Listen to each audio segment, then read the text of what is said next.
obviously don't go and do that. Hey, you do whatever you like. We can't condone anything of the sort. No, we can't. Live! Congratulations, Atlanta. You may or may not have found your guys. Plural. What's up, YouTube? Welcome back for another video. Today's video is going to be mostly on the Falcons, and we'll be looking at the NFC South. So we're going to be focusing on the NFC South off-season. A little recap, talk about what's going on. And it's main focus on the Falcons. They're the most talked about team right now. They arguably made the bigger moves. And yeah, so for the Falcons, let's get started. They had a disappointing season last year, finished the season 7-10. They were pretty hyped last year after they made a bunch of key additions to their team. They added a bunch of wide receiver weapons, Mac Hollins, Scotty Miller, added another tight end threat in Jonnu Smith. They added defensive end in Bud Dupree, Calais Campbell, David Animata, Eddie Goldman. They invested heavily on that D-line. Even brought in Jeff Okudah, hoping to revive his career. And signed a huge secondary piece in Jesse Bates. And with that, I thought it would be enough for them to win the South. You know, a weak division, not much competition going on there. A division which Baker Mayfield and the Bucs were able to win, going, 9-8? So, and they were even, the Bucs were a pretty good team. They even won a playoff game against the Eagles, so not much to complain about there. But, you know, the Falcons, they were pretty hyped up. The defense was expected to do better. They got a lot of key pieces there, just a lot of issues there. The only problem is the quarterback. Desmond Ridder turned over the ball plenty of times and wasn't getting the job done. They looked onto Taylor Heineke later on the season to see if he can get anything going, any answers for them. Couldn't get it done. So after a disappointing season, what did the Falcons do? They go out and they signed a big-time quarterback in Kirk Cousins. He's not a superstar. He's probably not a superstar, but he's pretty big quarterback options out in the market that most teams would want. So they go out there, sign Kirk Cousins to a pretty big deal to 4 years, $180 million, something like that. And they think they got their guy. What else they do? They signed Darnell Mooney. They signed Rondale Moore, Eddie Goldman. Okay, so they didn't sign Eddie Goldman. He just came back from retirement, pretty much. But they did sign some weapons there. And you got guys like Kyle Pitts. You got Drake London, Bijan Robinson. That offense has options. And they just added more options there with those Darnell Mooney, and they traded for Rondale Moore, getting rid of Desmond Ridder. So you got Kirk there. You address the offense. You somewhat address the defense by getting back Eddie Goldman. Other than that, I didn't think the defense was a huge issue for them last year. So, and then let's look at their draft. What does their draft tell us about them? With the first round pick, they signed Michael Penix. Michael freaking Penix. Now, I know a lot of Atlanta Falcons fans were pissed at this pick. And, if I was an Atlanta Falcons fan too, I'd be pissed too. Everyone projected them to get Dallas Turner. They could have got an impact starter. They could have got Roma Dunze, a corner, Gwynn Mitchell, I don't know, Byron Murphy, something like that. Someone that can have an impact right now immediately to help out Kirk Cousins. But no, they got a future. They drafted a player for the future. Nothing against Michael Penix. I like Michael Penix as a prospect. But was this the right choice for Atlanta? I don't know, man. It didn't seem to make too much sense for me. And for the second round pick, they got Go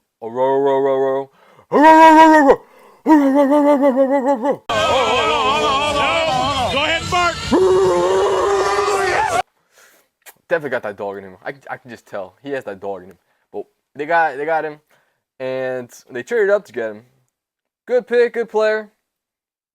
I don't know if they had to trade up to get him, And I don't know, John Newton was there, Frisk was there, but they decided to go with this guy, Ororo, out of Clemson. He's a good player, nothing against him either. I just thought that the general manager were making some questionable decisions, questionable additions to the team. Like, it's not like the most impactful offseason. Taking a look at their losses, they lost Jonnu Smith, so it looks like they're gonna get away from that 2 tight ends little system they got there, which makes sense. Arthur Smith is not there no more. They have Raheem Morris. He's more of a defensive focused guy. They lost Desmond Ridder, makes sense. Signed Kirk Cousins, drafted Michael Penix, and they lost Cordell Patterson. He was an impactful player when he was healthy and was on the field, and Jeff Okudah, who I guess wasn't working out for them at corner, opposite of AJ Terrell. So, yeah, that's what's going on with the Falcons right now. They're getting hyped up right now again, but should they be getting this amount of hype? They added Kirk.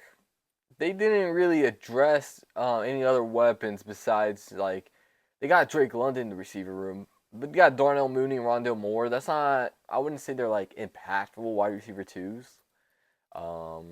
Maybe they could be. Maybe Darnell Mooney can blow up just being on a different team. So can Rondale Moore to develop into those big time receiving threats. But Raheem Morris, I think he'll be a good coach.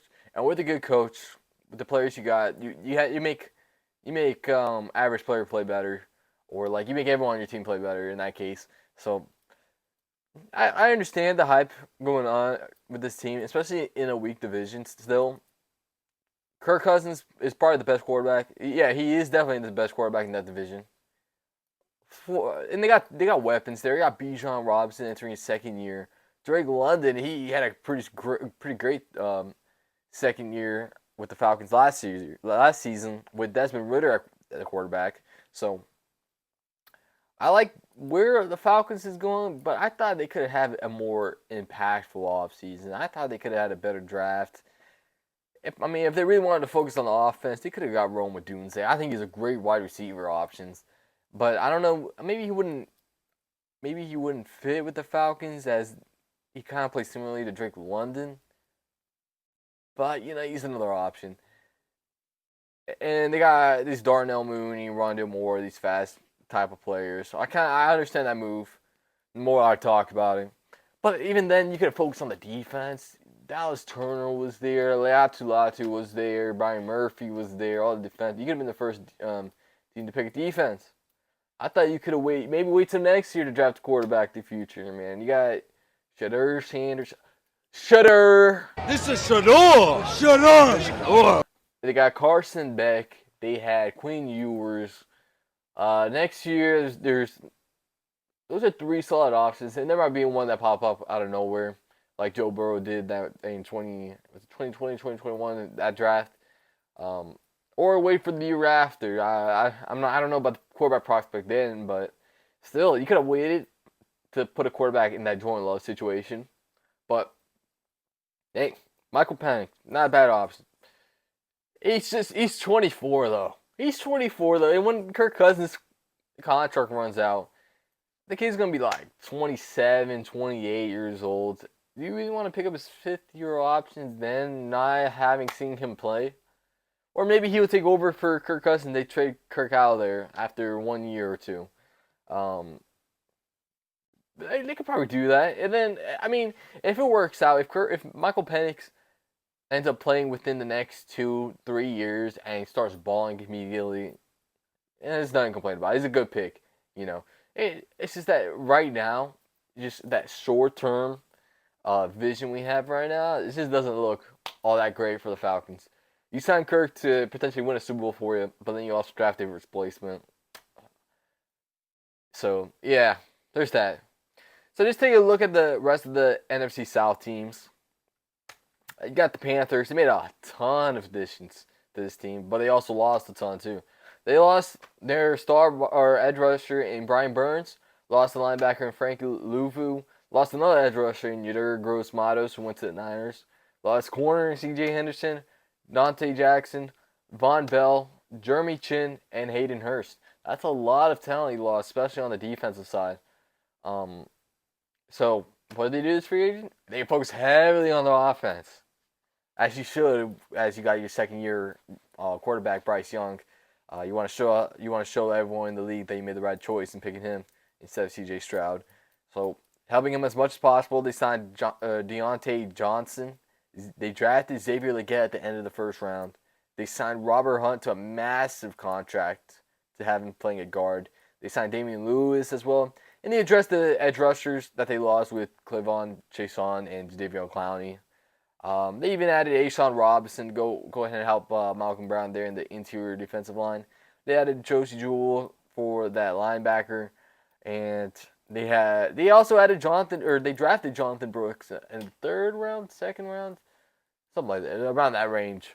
So the Panthers invested heavily in that offense, especially the blockers, protect Bryce Young. You gave him wide receiver options, some receiving threats. I think these were good moves.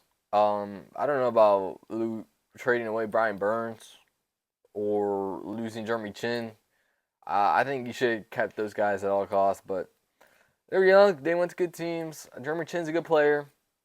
We'll see what happens. The defense is going to take a hit for sure, but with adding a ton on that offensive side, so we'll see what goes on with the Panthers. It's going to be an interesting team. I'm very interested to see how Bryce Young develops with the Panthers. All right. And then we got the Saints. Take a look at the Saints. They didn't make a lot of additions at all. Their biggest additions is definitely Chase Young, Willie Gay, invest in that defense. They drafted Fuaga, a tackle, in the first round, and drafted Kool-Aid in the second round. Invested that secondary, invested that defense. They did lose Zach Bond, a linebacker for them, and they lost Jameis Winston, which is no big deal. He was just a backup quarterback anyways. They did draft Spencer Rattler, so interesting there. We'll see how he develops. He has some talent there. Didn't play all that well in college in South Carolina, mostly because that offensive line was horrendous for him. So we'll see how he develops in the league. He's a player that I'm going to keep an eye on. His off the field stuff, who knows what's going on there. I heard that him being a part of that QB1 show, not QB1 show, but like the show that followed the high school quarterbacks, kind of hurt him a bit because who knows what happened to him in high school that lets him not playing his last few games there or whatever. But New Orleans Saints, they just re-signed most of their players. The defense, they're trying to improve that defense. Or not, yeah. I think that was the main focus this offseason, just improving their defense. They did lose Michael Thomas as well. Forgot to mention that. And, their cap situation isn't the greatest either, so couldn't really make a ton of moves.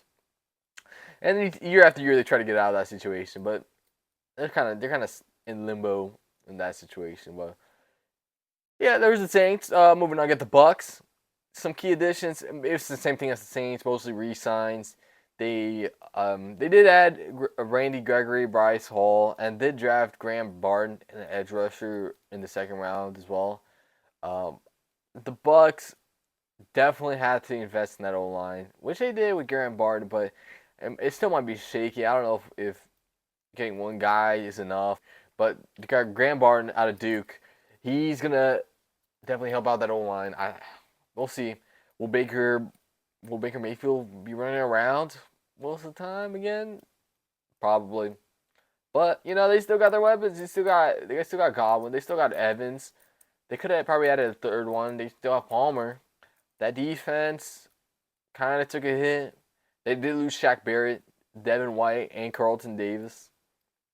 So, defense is, I don't think it's going to be the same Bucks team we saw this year. I think they're definitely going to regress. Especially on that defensive side, man. I don't know. They still have that safety, Winfield, and they have Vita Vea. Shoot, Levante David. Yep. They sell Levante David, but he's getting older each year, and I think he's going to start regressing as well.